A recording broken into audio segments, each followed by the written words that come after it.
Welcome, everyone, to another episode of HR and Payroll 2.0. I'm Pete Tiliakis, and as always, I'm joined by the very busy and the very legendary Julie Fernandez. How are you, Julie? Hey Pete, doing good. It's spring has sprung, I and know. so it's exciting to actually get a little bit of sun rays here and there. Yeah.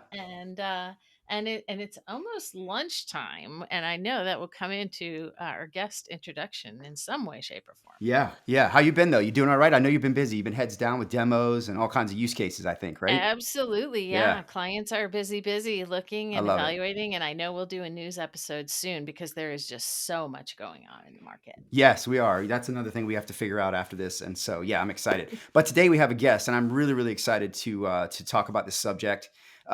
Today we have Kaz Maurice O'Leary, the founder and Chief Wellbeing Officer at the Bolognese Philosophy. She and I got introduced in Long Beach, California, at the Rethink HR Tech conference. We started talking about wellness, and I was like, "You got to come on our show, Kaz. I think there's a lot we could share." So, welcome. Really excited to have you. Lovely to be here. Thank you. Yeah. Thank you. So look, we ask every guest who comes on the show, how in the world did you land in the world of HR, and what on earth keeps you here? So I'd love to start there. There's a part of me that also believes that no matter what kind of team role you're in, there's an element of HR that we're thrown into, right? From a way of environment or people dynamics or welfare. But I was first fully thrown into it when I started my own agency in my early 30s. And so anyone who's run a small business, you're doing all the roles, and HR was one of those that was thrown upon myself and my co-founder. So in my early 30s, a deep dive and a quick learning cliff on that one as well. And then from there, being a wellness speaker in the space around people experiences and burnout prevention automatically lands me into the HR realm. And I stay here because it's people. And Yeah. what is more important than the wellness of the people around us that we work with every single day? It's our human experience. Yeah, absolutely. Absolutely. Go ahead, Julie. No, I said amen. Yeah. It's the people. It's always the people. It is, right? We Yeah. can't transform without the people, and I hope that we're not losing sight of that in the AI sort of rush here. And I love that felt like a lot of the theme coming across in many of the speakers at Rethink HR Tech was don't forget humanity and all this. So I really love that part of it. That's great. So look, I got to know. Tell me a little bit about your passion for wellness in the workplace and what you're on a mission to do. And tell me about the Bolognese philosophy. Like, where did you come up with that name? How did that come about? And maybe we even need to talk about what the difference between spaghetti sauce and bolognese is, right? Because I always mess it up. All the foodies have Yeah, just yeah, perked up. Their exactly. ears. So yeah, how did you get into this?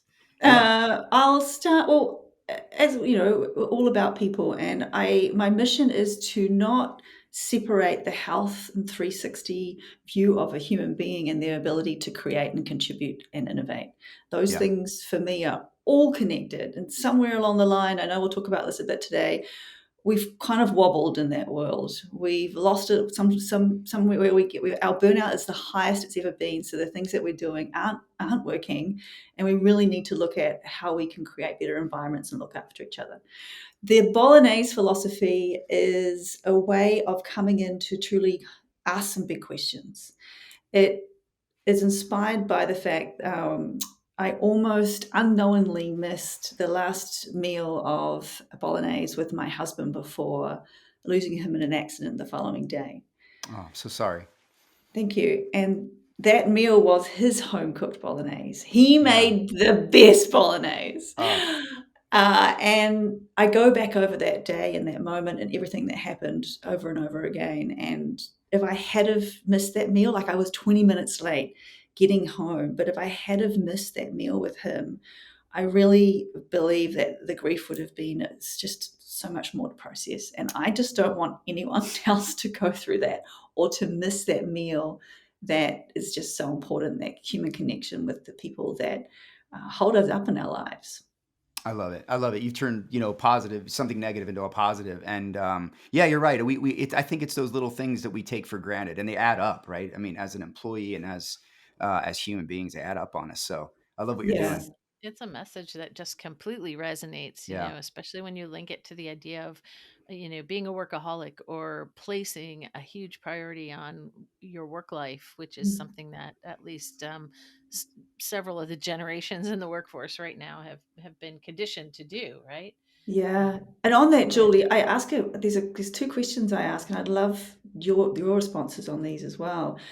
It seems to just cut through everything to get to the heart of the culture and the way that we're working as individuals. And they are: one, are we getting each other home on time or just to the dinner table on time? Are we doing that? Question mark. And if not, let's break down where that's going wrong. And the other one is the way that we are working now the way that we would like our children to be working when they get to this stage?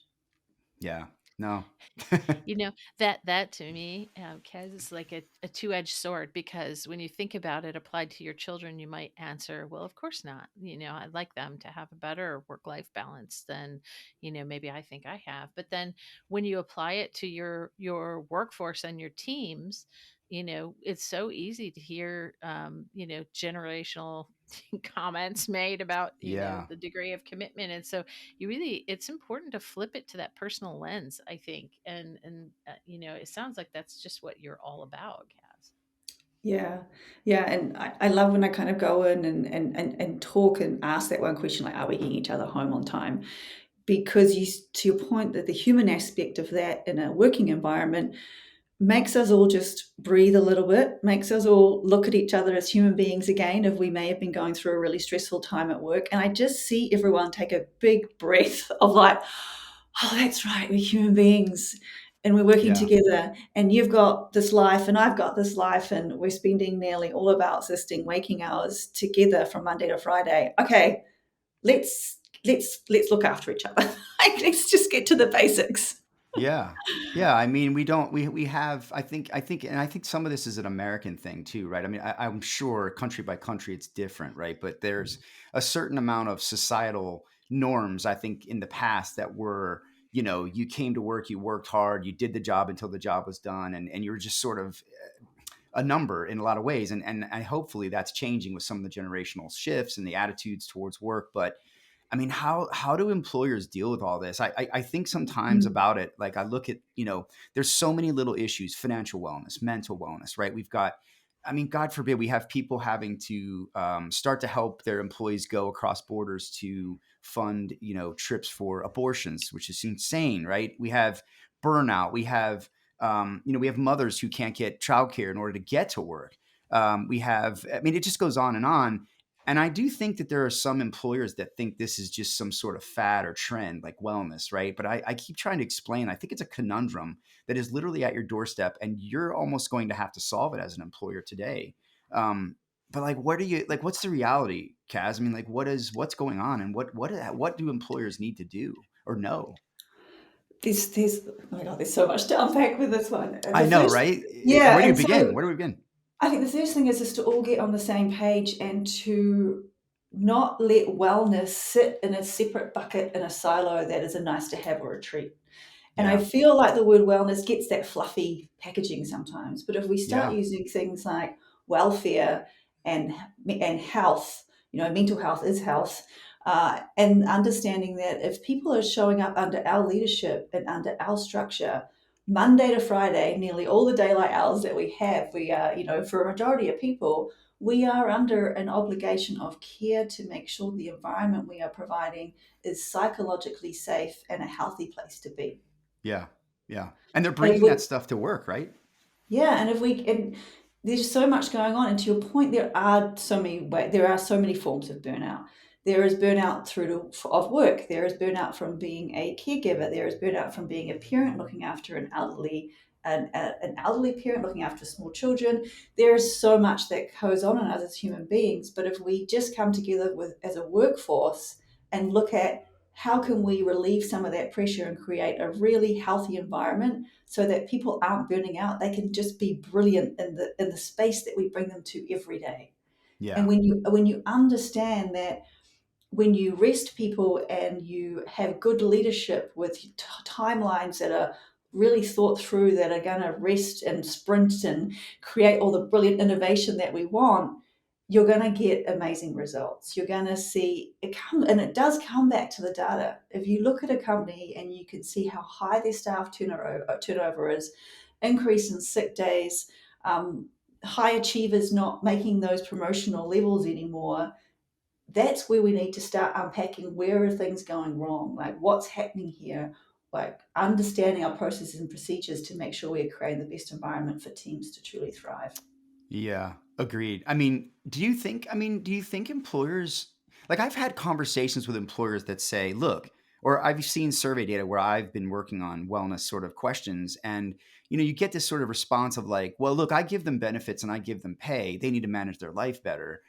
And like, what do you say to that? Like, how do you convince an organization that they need to think differently about the way they care for their people? And do they really have a responsibility? I mean, there's some that say it's not my responsibility, right? I do what I do, and that should be enough. But is it? I mean, how do you argue that? I guess. Benefits and pay are not enough anymore Yeah. for it's just not. And you are creating, like, again, the entire human experience of our teams and our staff is happening at work. And Yeah. it's more than just this one way, hey, I'm paying you and I'm also giving you these benefits. Now, the benefits is a whole conversation in its own because a lot of some they're great and people are very thankful for them. But they are band-aids to what's truly happening. Yeah. There I went to Transform this year in Vegas, and it was amazing because I've seen this uprising and how many more specialist wellness work benefits and technology are coming in. It's a real rising up that's coming. It's giving me a really good optimistic view of where we're heading with workplace culture. But back Yeah. to your original question, which is it the responsibility? I understand what they're saying. Like, as individuals, as grown adults, we are in charge of our own well-being, 100%. But if people are spending a majority of their time living in under our leadership and our work structure and the conditions that we are putting upon them to complete work and answer emails and phone calls and 10 meetings a day while still wanting them to meet their KPIs, then that is our responsibility because we have created that structure and we need to understand what's not working from a psychological safety and health point of view. Yeah, agreed. I mean, there's so many. You mentioned, I think that there's so many solutions, right? There that can help employers, but like you also get that sort of burnout of like, okay, this is going to be another thing we have to manage, right? Another thing we have to deploy, and there doesn't seem to be any sort of silver bullet, right? I feel like it's more a total a total sort of effort, right? You're going to have to do. There needs to be some education, some training, maybe some support Mhm. systems, some mechanisms, benefits, whatever. Like what? Like where do you start if you're an employer? Like what do Yeah. you do? Where do you go? You need to know your people. So first of Yeah, all, before like creating a hard launch or finding something that one person in the company is like, this will be brilliant, let's give it to everybody, take a moment and take a breath and ask people what's working, what's not. I mean, it's the number one way of connecting and understanding, like, what do you need, what is working. And I know some really good companies do a lot of internal surveys, but also, get some of the smaller groups together and ask them what's working and what's not. I find when I go in to talk to companies, there's a bit of a mismatch or a misalignment between executive leadership and management roles, and then what's truly happening with the wider team. If you go in and you ask leadership and management, staff well-being, how good is everybody? They're going to come in with a much higher score than usually what's actually going on. So we need to get, and for many reasons that can happen. yeah, Maybe the people. Please go, Julie. I was just going to say, what I hear there is just a very strong acknowledgement that frontline workforce is oftentimes in a different space than Mm, your managers and your office workers, right? And yeah, that there's some special needs there, if you will, or a different approach or a different reality as well yeah, that employers should be looking at. yeah. yeah. Agreed. Kaz, do you think we talked? Even at some of the conferences now, right? We've really been talking a lot more, and I think it's a great thing. We're talking a lot more about the frontline manager having so much more HR responsibility, right? So much more. so much Mm. more than just their day to day being functionally experts, but also being leaders. And then on top of it, now they're kind of being HR. Like, do you think that's the answer? Is empowering them to sort of be that frontline sentiment tester to be able to act and give them the solutions to be able to help employees in that way? Or do you think it's a bigger push that has to come from, like you said, top down, bottom up, sort of holistic way? There are a few answers to this depending Yeah, on the urgency of help that is needed to get to those frontline workers yeah, and how big that company is. Because we know in a huge company, it can be tricky to get top down action. It can take some time when you know as a manager that your people need some help now. So I always take the approach of lead from where you are. Really take a moment to look at what you can do. How are you? How are the people that you are managing? If you are a people manager, you might not be able to wait for it to come top down. You might just need some skills for your team, for your unique case in that moment.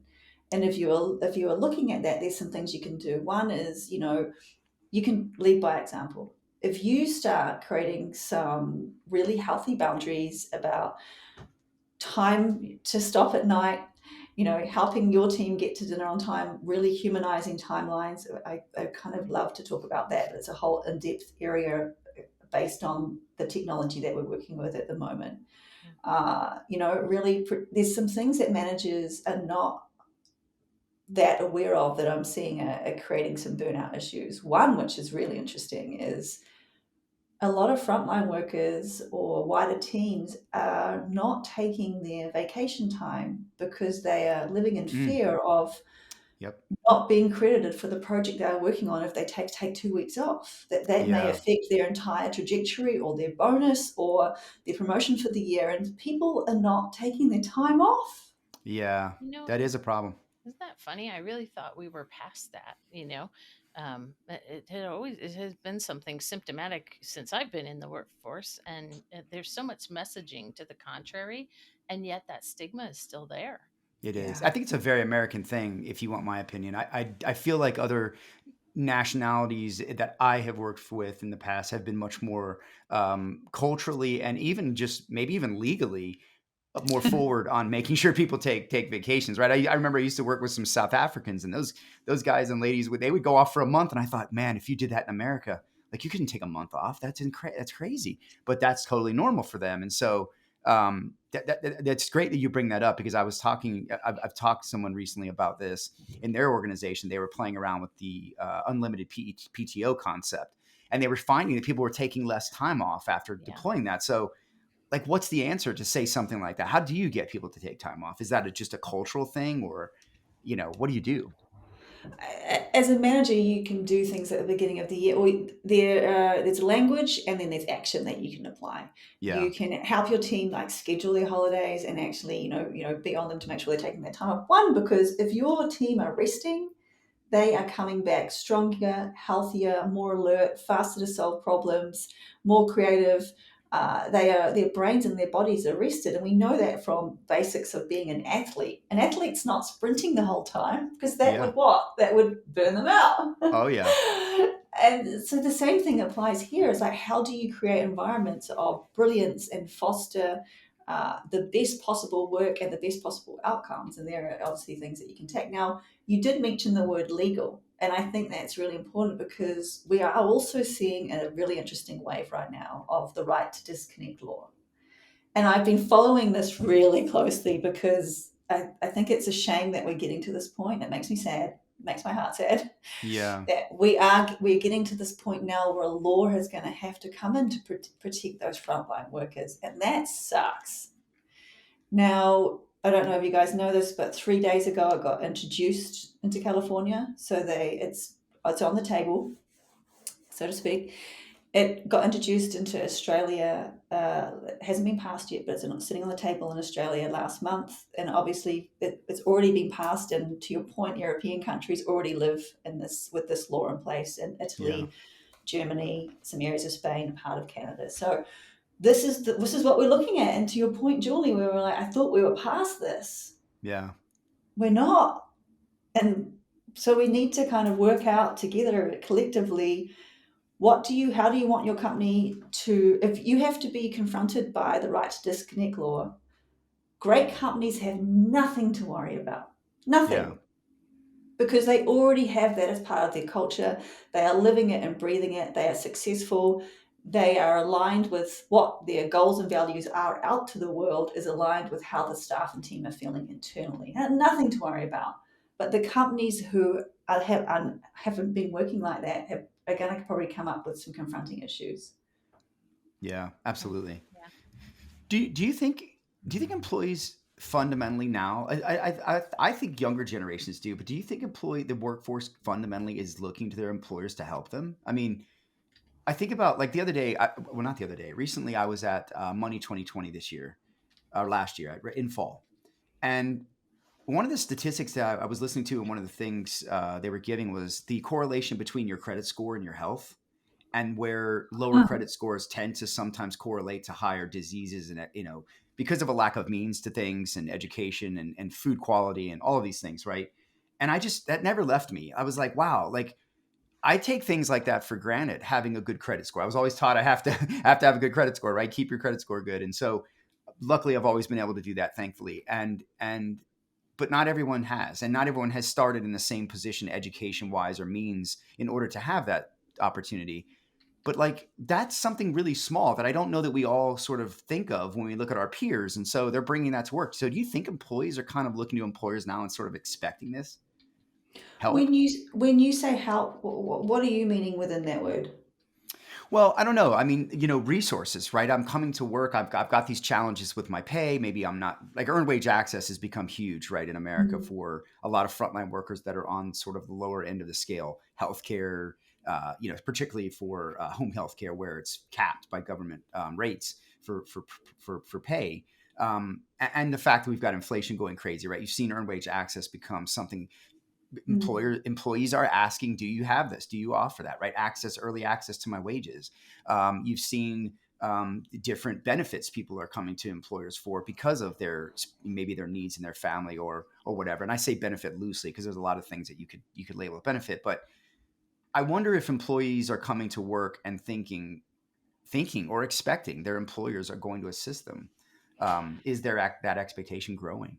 I think there's different levels to that Yeah. expectation as well. Like if you are a company looking to attract the top talent in the world, you're trying to make your package look as attractive as possible, Oh, right? sure. Right. Competing. Competing, yeah. And so this is where we are seeing a lot of really specialist benefits and guaranteed we will help you grow. Growth is a part of our culture. We have areas where you can be promoted. We have different things, we can offer from an educational point of view. These are all things to, really align with whatever your values and are as a company, to Yeah. really kind of bolster this great working environment, which is a huge plus for the company as far as success and productivity and loyalty versus, just please just show up and eat your lunch and leave. Yeah. Um, you can start to see, where do people want to go and stay and be and have that growth opportunity. Yeah. Yeah, and the thing is, I don't know that, and I'd love to hear your thoughts on this, but I don't know that employers necessarily altogether have to spend money or buy a solution to fix some of their problems. For Hmm. example, we've been working on a very sentiment based analysis in the payroll industry where commonly the operation has been somewhat less than in the organization and is increasingly being shown to have so much more impact as we always knew than they have maybe been given credit for in the past. And what I'm finding in that sentiment as I'm reading between the lines and I'm looking at some of the data is a lot of these practitioners just fundamentally want to be respected. They want to be heard. They want to be given the opportunity to do the best that they can, but they're not being afforded that. It's not understood what they do. It's not respected. They aren't invested in. And you can see the tone of burnout, like the signs of burnout across the industry. And we're losing people, right? I mean, in every sector, we're losing good talent to technology. Technology is scaring, I think, some people. You've got a lot of media telling the world we don't need HR and payroll anymore because now we've got AI, which is insane. So, Mm. it's like there's this perfect storm that's kind of brewing out there that I think how, like I said, like, what do you do as an employer, right? Like, where do you begin? Do you need a roadmap, right? Should there be a wellness roadmap in the organization, right? We talk about roadmaps for everything else. Do you need a wellness roadmap as an employer now? There's a few things to unpack in there. I loved your Yeah. point. I loved your point about we don't always need to be going to buy something as a Yeah. solution to plug in. I 100% agree with that, because that's culture, right? You don't buy Yeah. culture. Right. Yeah. Just listen, Culture, right? Yeah. yeah, culture is that you are consistently creating an environment that you say you're going to create. All the Yeah. values and ethics are being felt internally through every level of staff, from top to bottom, all the way through. And that's really important. And that takes work, and that takes humans, not, Yeah. not Oh yeah. AI. That's human interaction, building human relationships, genuinely checking on each other. And to your point about a roadmap, I get nervous about that term only because I don't want wellness to be separated as a new roadmap.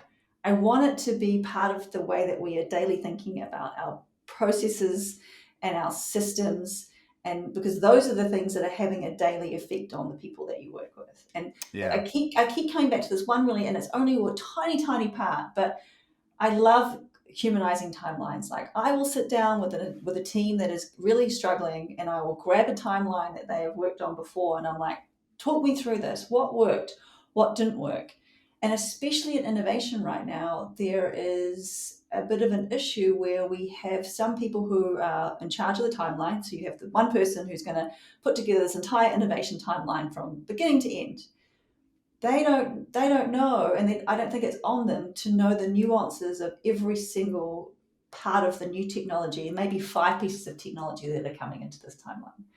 For them to know the exact nuances and how to map that out properly, it's not on them to do that. Otherwise, they would be the best technologists in the world. But it is on them to reach out and spend some time with the leads of each team to say, how much time do you need in this timeline? What am I not thinking about? How can I make this better for you for your achieve brilliance so that you're not rushed? Help me build this out. Yeah. Yeah. And then the biggest thing I also say is that once let's lay the whole thing out together. Now let's take one huge step back, and hand on heart, now looking at it, do you think we can get people home to dinner on time each night in this timeline? Do you think we can Yeah. do that? Yeah. I You're And you're they'll, talking about making these things norms, new yeah, cultural norms. Yeah. every day, yeah, I Yeah. love I your love that. phrase, Kaz, humanizing the timeline or humanizing our work. And in fact, when I think about, the way that you just portrayed that, to me, it almost became less about what we're hearing called wellness programs now, and all the little different ways we can have an impact on the personal lives of our employees, and more about work forecasting mm, and planning, resource planning types of exercises. And that oftentimes comes down to, do you have the right amount of resources, the right timelines in place? And if not, there's a real business cost to, to adding enough resources to do that, right?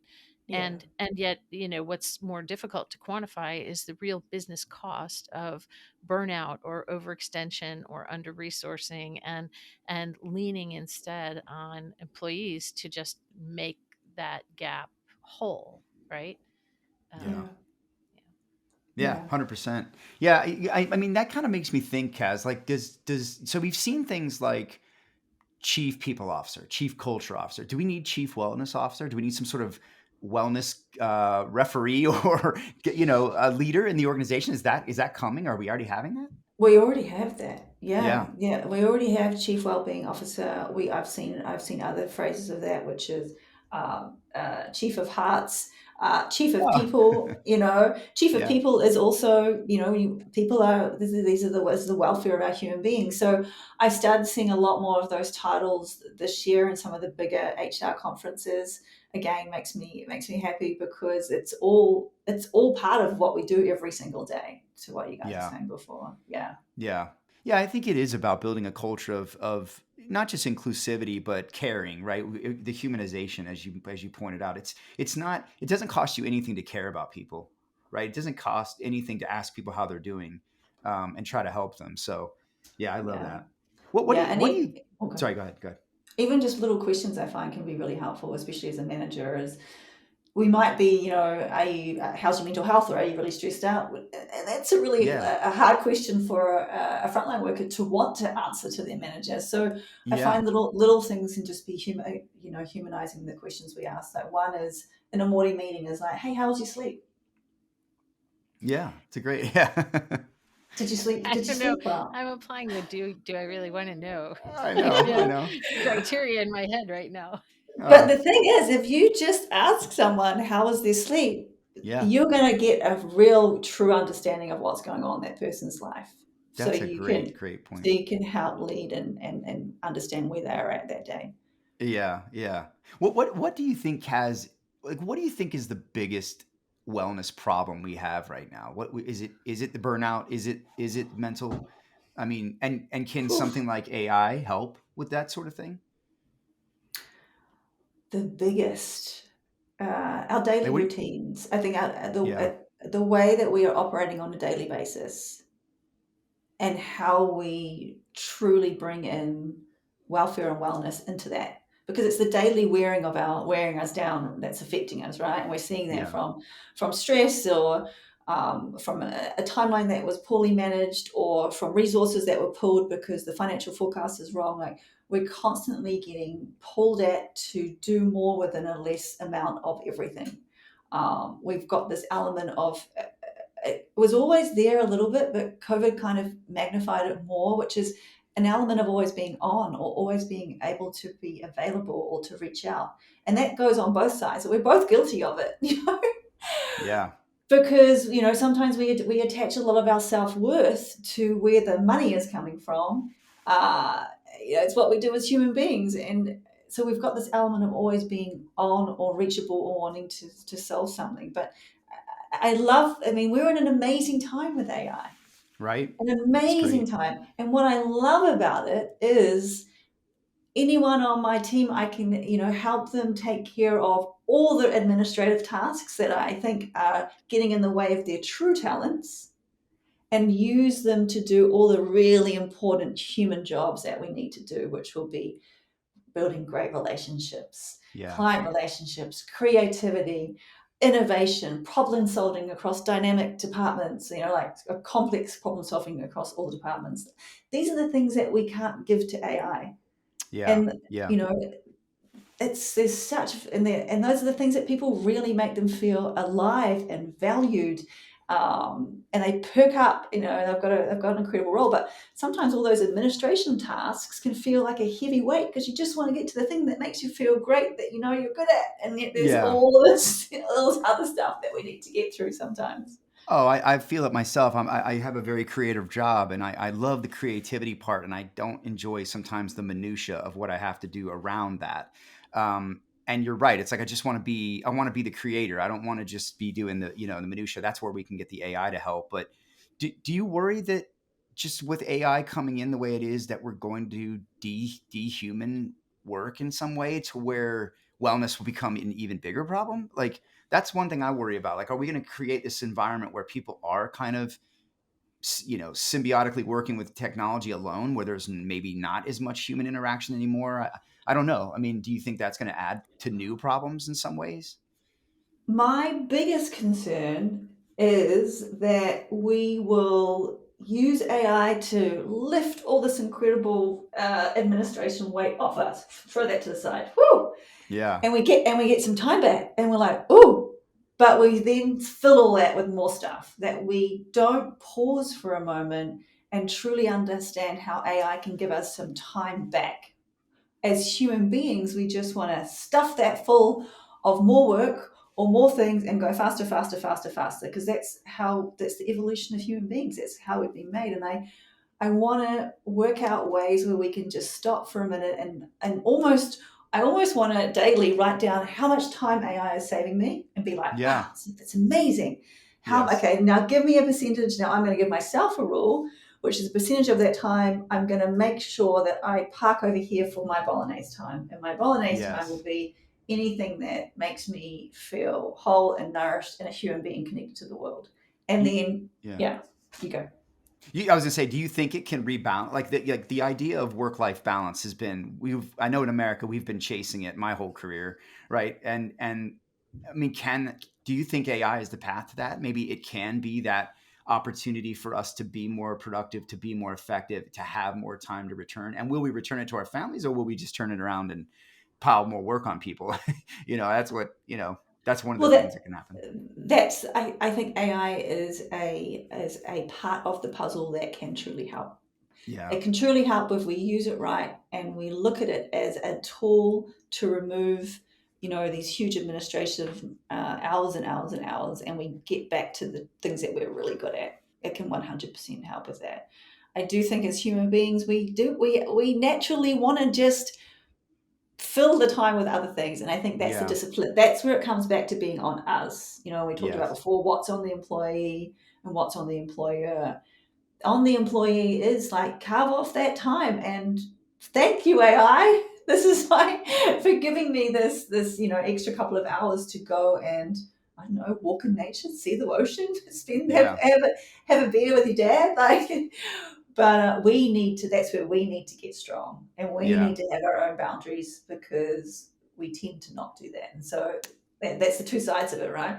Yeah. Oh, I'm guilty of it. I'll tell you, secret time. I don't do a good job, and I haven't over my career of balancing my work and my personal life. I'll admit that. It's something I still work on, and I know my habits. If I get more time at work, I'm going to do more work.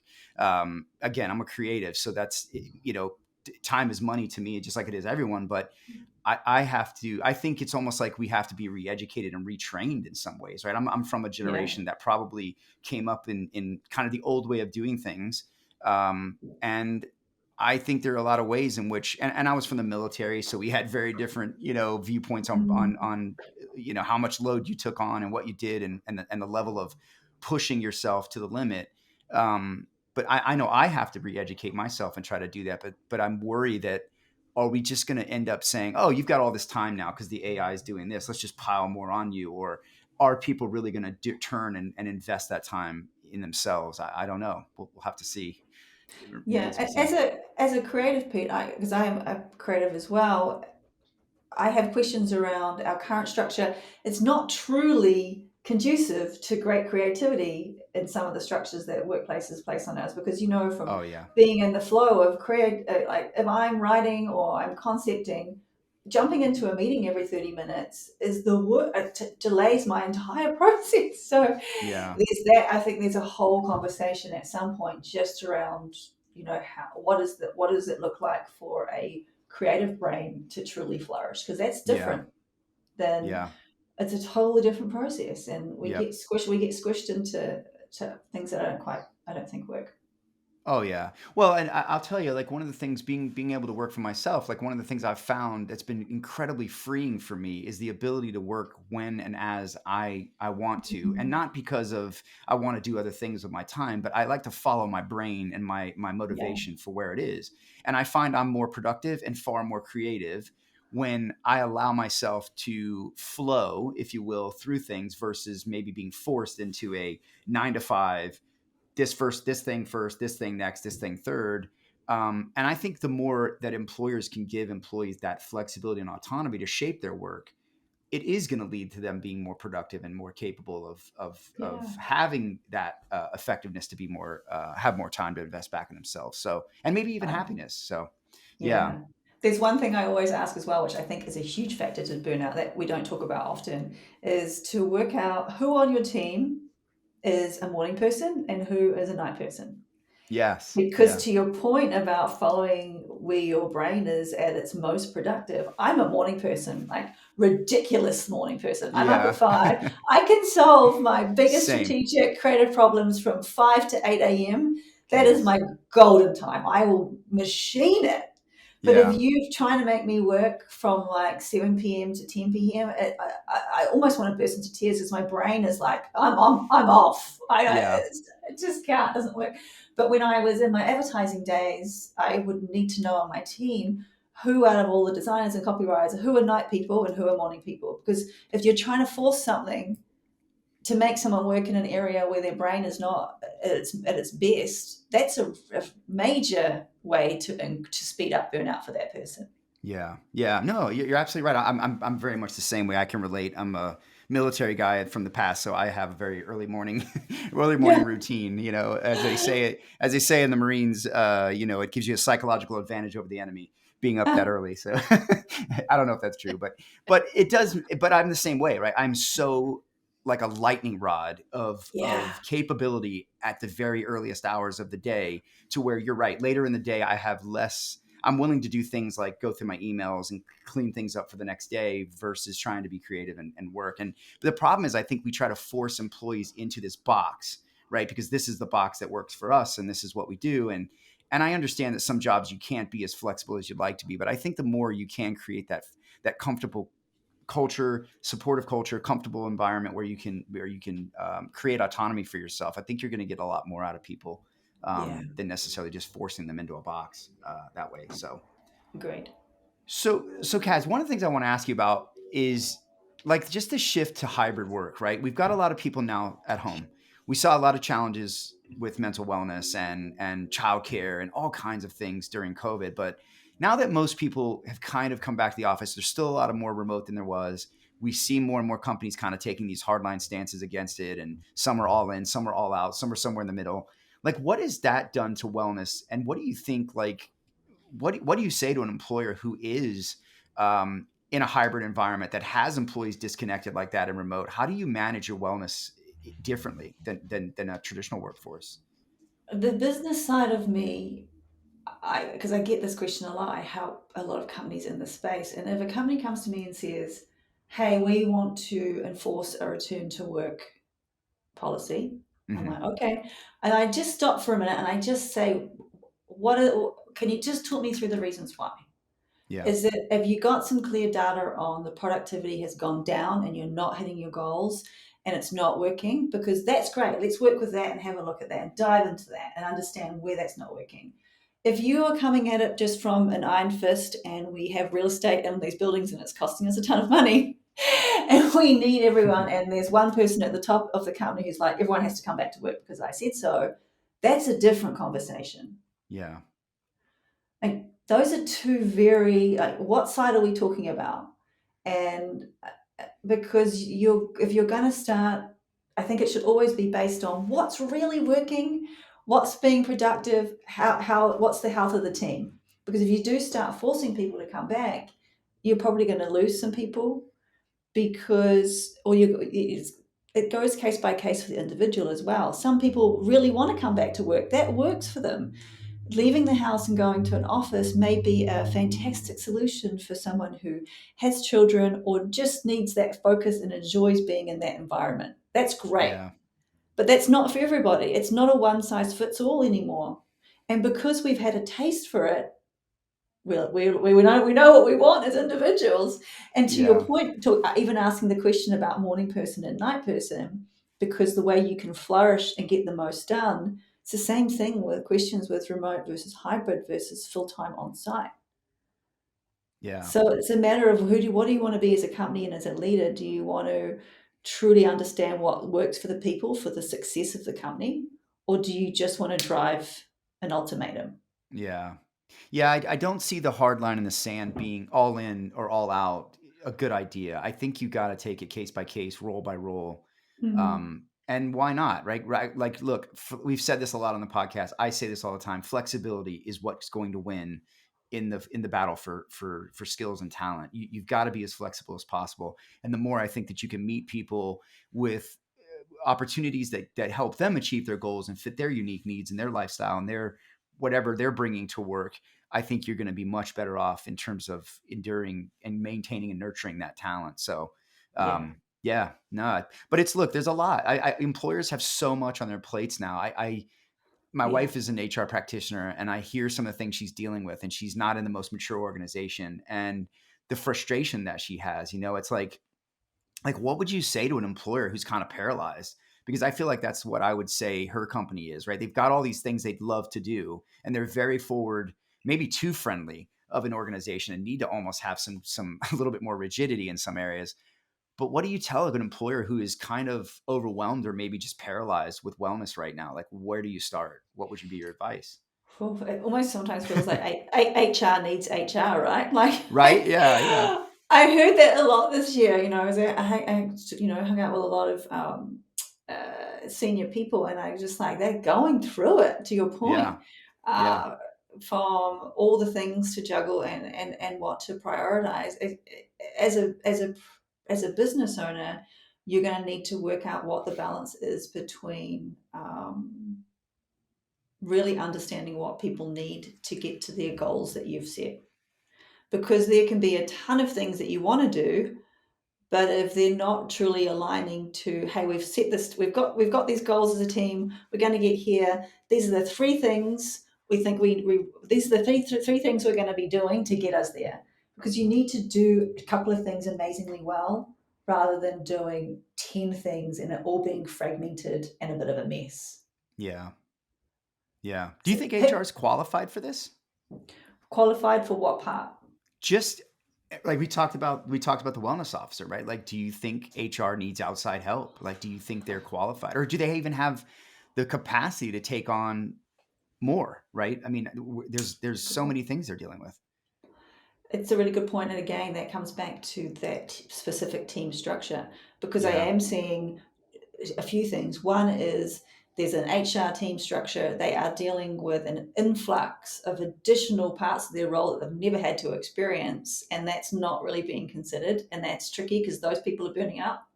yeah, And I'm seeing some teams who are making some really big leaps forward, to your point, with a chief wellness officer on board. And now I'm also seeing things of like chief AI officer come in to take hmm. off some of the weight and to Interesting.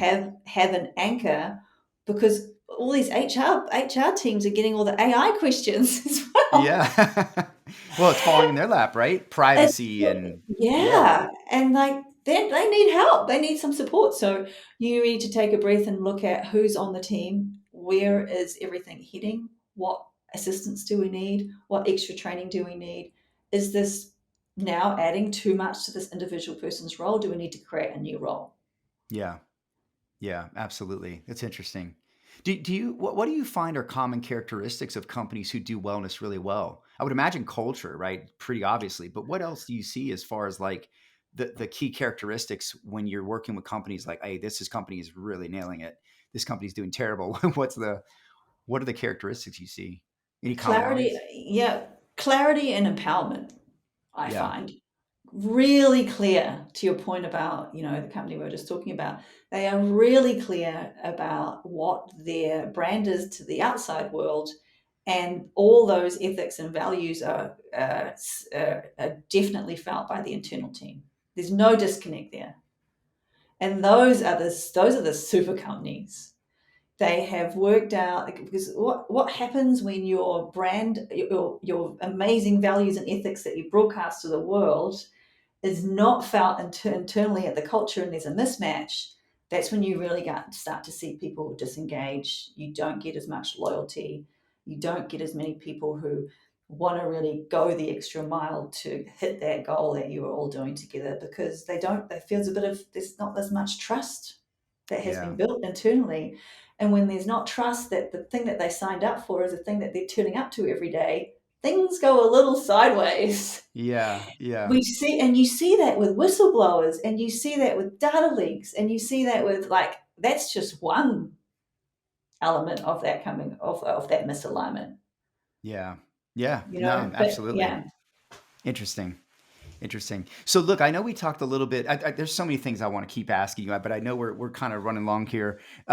Look, we talked a little bit about AI, right? We talked a little bit about what's sort of happening out there with employers. But what do you see as next, and what do you hope for? Like, what's coming for wellness? Where do you think we are wellness wise, 2030, right? And what's your hopes for all of this? I think what I am seeing, and definitely from some of the bigger conferences I've been to this week, the big Transform one that I went to in Vegas in March. I don't know if either of you have been to that. I didn't I make that one this year. No. I really enjoyed it because it really it did give me the full landscape of where things are heading. Yeah. And my prediction, and very optimistic, and I think this is where we're going, and this is exactly where I'll be pushing it, is really wellness becoming this integral part of the employee experience, and future benefits to really dig deep about what's working and what's not, and not band-aid approaches, but real preventative Yeah. approaches, mental, physical, social aspects. But yeah, moving away from reactive healthcare to proactive wellness strategies. That is what I'm feeling. That is what definitely what I saw it transform.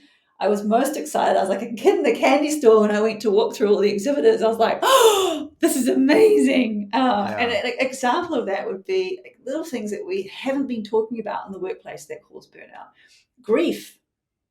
Oh, yeah. Grief in the Yeah. workplace has not really been addressed, Yeah. especially in America. Only 2023 was it enforced that employer has to give 5 days off for bereavement leave. Yeah.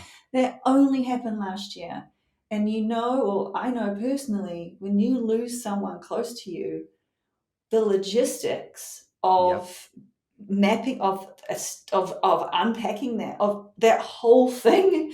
I think Yeah. on wow, and I found one startup called Elaine at Transform, and I burst into tears. I was like, this is amazing, because they've just specialized a benefit on the full logistics and support a person needs when someone close to them passes, Yeah. because it takes about an average of 400 like logistical hours to process what happens when you need the things you need to do when a close person dies. Oh, yeah. And they're still coming to work and they're trying to focus, but they've got this entire bereavement unpacking paperwork, lawyers, like everything to do, and they're burning out because of grief. Yeah, yeah, that one hits close to home. I can tell you personally, I worked next to my grandmother in a hospital when I was taking care of her and her estate at the time, and my employer was very helpful with me.